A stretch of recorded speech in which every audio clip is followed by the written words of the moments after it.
Pero isa lang sinagot ko sa kanya, mahal ko po kayo, Nay.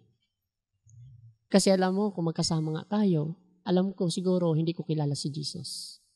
Nangyari yun sa buhay ko dahil mayroon nga maganda si Lord layunin sa akin Amen. buhay. At masasabi natin na yung love na binigay mo sa Kanya, hindi galing sa iyo, galing sa Diyos. Dahil sa Diyos. Amen. Kasi kung sa akin lang, dami kong sasabihin sa Kanya.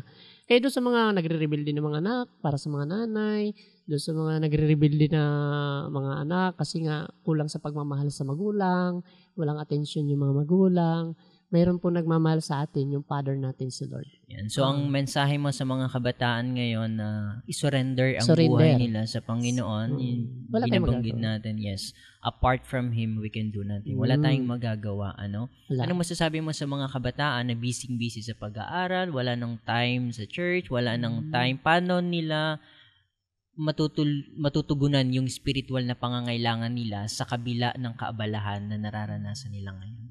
Para sa akin kasi yung karunungan ng mundo'y kamangmangan lang sa harapan ng Diyos.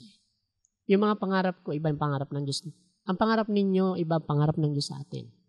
Ako dami kong pangarap noon, mag-aaral din ako, magtapos, busy sa work, busy sa ganyan. Nakakamtan ko rin mag-work pero wala ang kapayapaan doon.